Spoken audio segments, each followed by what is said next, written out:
तस्वीर आपको दिखाता हूं बीजेपी ऑफिस की। बीजेपी ऑफिस में इस वक्त उत्साह का माहौल है, जश्न का माहौल है। राष्ट्रीय अध्यक्ष अमित भाई शाह केंद्रीय कार्यालय में आ चुके हैं। घोषणाएं वहां हो रही हैं। मंच से बताया जा रहा है कि गृहमंत्री अमित शाह वहां पहुंच चुके हैं। प्रधानमंत्री जी पार्टी अध्यक्ष जगत प्रकाश नड्डा वहां पहुंच चुके हैं। हम सभी एक बार तालियों के द्वारा फिर से अभिनंदन और वंदन करते हैं। तालियां।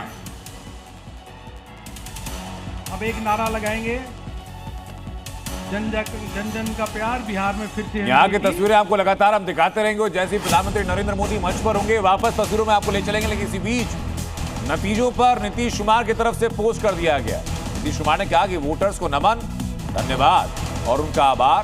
प्रधानमंत्री नरेंद्र मोदी को सहयोग के लिए धन्यवाद। ये नीतीश कुमार का पोस्ट है जो मैं आपको पढ़कर सुना भी देता हूं। वो कह रहे हैं कि बिहार विधानसभा चुनाव 2025 में राज्यवासियों ने भारी बहुमत देकर सरकार के प्रति विश्वास जताया। इसके लिए राज्य के सभी सम्मानित मतदाताओं को मेरा नमन, हृदय से आभार और धन्यवाद। आदरणीय प्रधानमंत्री नरेंद्र मोदी जी को उनसे मिले सहयोग के लिए उनका नमन करते हुए हृदय से आभार एवं धन्यवाद। और आप ध्यान कीजिए कि इस पोस्ट में प्रधानमंत्री नरेंद्र मोदी के साथ साथ चिराग पासवान को भी टैग किया है। बिहार की राजनीति में खुद को गेम चेंजर बताने वाले प्रशांत किशोर, बिहार की सियासत को अर्श तक ले जाने वाले, खुद फर्श पर रैली में भीड़, नीतीश कुमार पर तीखे वार थे, नए बिहार के नए नए दावे थे, वायदे थे।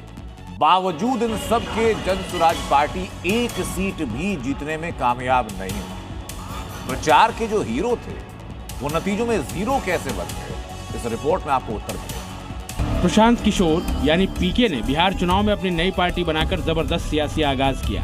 पीके बिहार की सियासत में पोस्टर बॉय के तौर पर उभरे और जनसुराज पार्टी से जुड़ने की होड़ से लग गए। लगा जैसा दिल्ली में हुआ था ठीक वैसा ही बिहार में होने वाला है, बदलाव आने वाला है।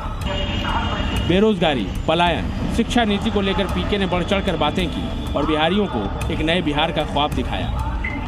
बिहार की सियासत में खुद को अर्श पर देखने वाले प्रशांत किशोर ने तो यहाँ तक भविष्यवाणी कर दी कि इस बार नीतीश कुमार का आखिरी चुनाव है और इस बार बिहार में नीतीश सरकार आई तो वो राजनीति छोड़ देंगे।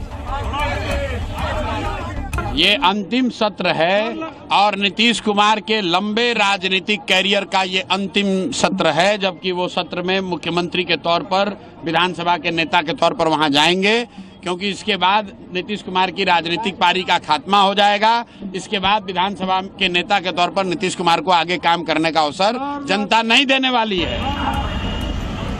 लेकिन जब नतीजे आए तो सियासत में अर्श तक पहुंचने का ख्वाब देखने वाले पीके फर्श पर नजर आए। यानी बिहार की जनता ने किसी भी सीट पर जनसुराज पार्टी को जीत नहीं दिलाई। प्रचार में हीरो दिखने वाले प्रशांत किशोर नतीजों में जीरो बन गए।